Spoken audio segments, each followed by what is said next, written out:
ইসলামী bank news top 10।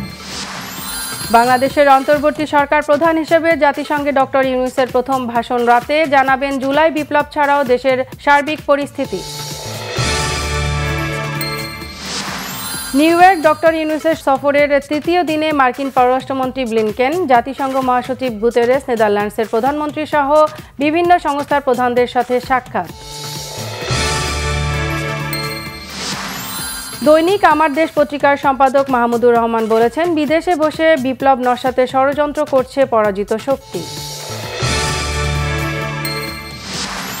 জামায়াতে ইসলামীর আমির doctor Shafiqur Rahman বলেছেন, সংস্কার ও নির্বাচনের জন্য বেশি সময় নিলে তৃতীয় পক্ষ মাথা তুলে দাঁড়ানোর সাহস পাবে।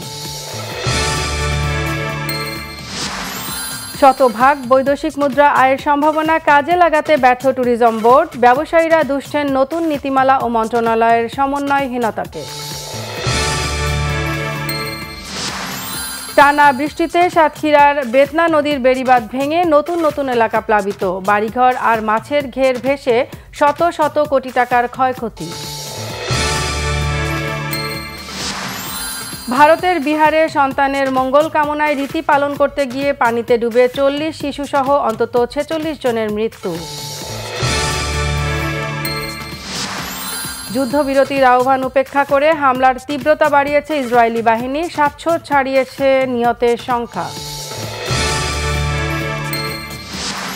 কানপুরে ভারতের বিপক্ষে দ্বিতীয় টেস্টে টস হেরে ব্যাটিংয়ে বাংলাদেশ, আজ ও আগামীকাল বৃষ্টির আশঙ্কা। এশিয়ান কাপ 2025 ফুটবলের বাছাইয়ে বাংলাদেশের তৃতীয় ম্যাচ সন্ধ্যা 7টায়, প্রতিপক্ষ স্বাগতিক ভিয়েতনাম।